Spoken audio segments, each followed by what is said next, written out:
په یو ښکلي او شنه کلي کې یو سپین ږیری سړی اوسېده چې نوم یې عیسی خان و. عیسی خان به تل سپین شلوار کمیس، تور واسکټ او سپینه پګړۍ اغوستله. هغه یو نیک، مهربان او د خلکو د احترام وړ سړی و. د هغه میرمن فاطمه نومېده.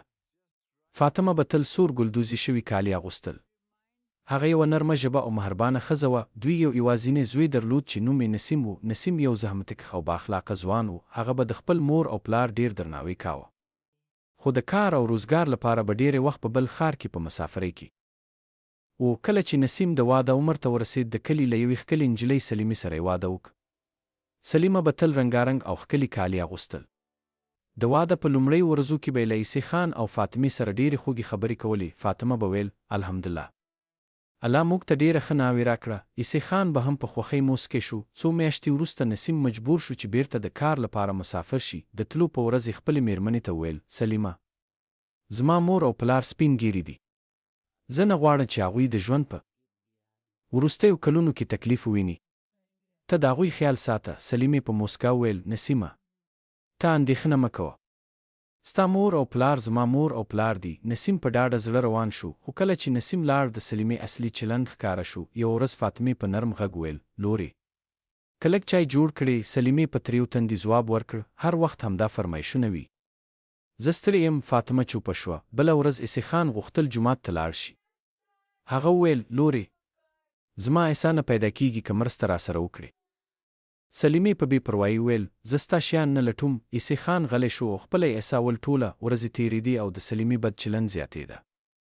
کله به یې د دوی جامې ناوخته مینځلې، کله به یې د خوړو لپاره ساعتونه انتظار ورکاوه، او کله به یې په سختو خبرو د هغوی زړونه ماتول. خو عیسی خان او فاطمه به تل یو بل ته ویل: زوی مو په پردي وطن کې دی.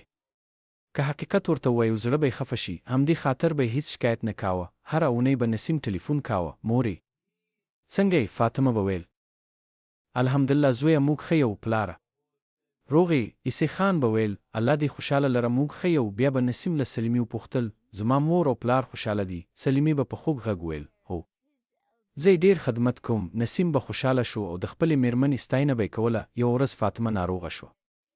هغې لوړه تبه لرله. هغې سلیمې ته ویل: لورې، که لږ دوه راته راوړې؟ خو سلیمې په غوسه ویل: هره ورځ ناروغه یې، زه نور ستړی شویم. فاطمه په خاموشۍ خپلې اوښکې پاکې کړې. عیسی خان د خپلې میرمنې تر څنګ کښېناست او ویې ویل: فاطمې، صبر وکړه، الله لوی دی. فاطمې په اوښکو ډکو سترګو ویل: زه د ځان لپاره نه ژاړم، زه د نسیم لپاره ژاړم.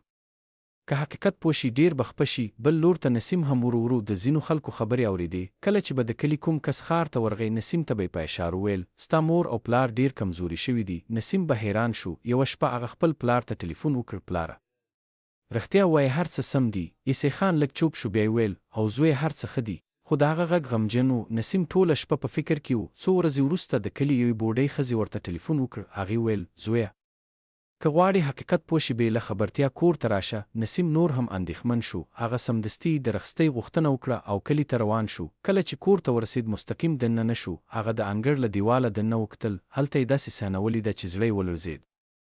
فاطمه په تود لمر کې د جامو مینځلو بوخته وه.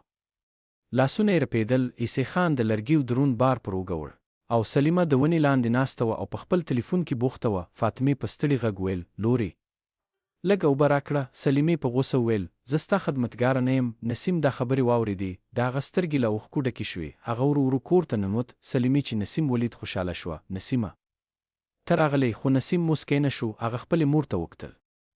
مور یې کمزورې او ناروغه ښکارېده. بیا یې خپل پلار ته وکتل. عیسی خان هم ډېر خوار شوی و. نسیم په غمجن غږ ویل: مورې، دا څه حال دی؟ فاطمه چوپه شوه. عیسی خان هم سر ټیټ کړ. نسیم پوه شو چې حقیقت تر هغه هم سخت دی چې د فکر کاوه. هغه ویل: ما در باندې باور کړی و سلیمې. ما خپل مور او پلار درته امان پرېښي وو. سلیمې هیڅ ځواب نه درلود. هغې سر ښکته کړ. نسیم ویل: هغه مور او پلار چې ما یې په مینه لوی کړی یم، ته دې ژړولي دي. سلیمې په ژړا ویل: نسیمه، ما تېروتنه کړې ده. نسیم ویل: تېروتنه یو ځل کیږي، خو تا دا کار میاشتو میاشتو کړی.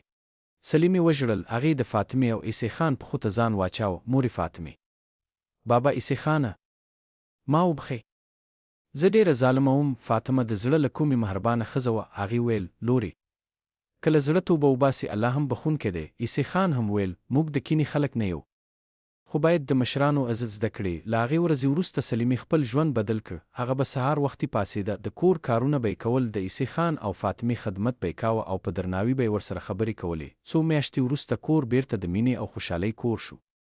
یو ورځ عیسی خان خپل زوی ته ویل: زویه، شتمني او ښکلا د انسان ارزښت نه زیاتوي، بلکې ښه اخلاق او د مشرانو احترام انسان لوی کوي. نسیم موسکی شو. فاطمه د الله شکر ادا کړ او سلیمې پوهه شوه چې د مور او پلار خدمت د انسان لپاره تر ټولو لوی عزت دی. اخلاق د مور او پلار او مشرانو عزت کول د نیکمرغۍ لاره ده او ظلم که هر څومره پټ وي یو ورځ خامخا ښکاره کیږي.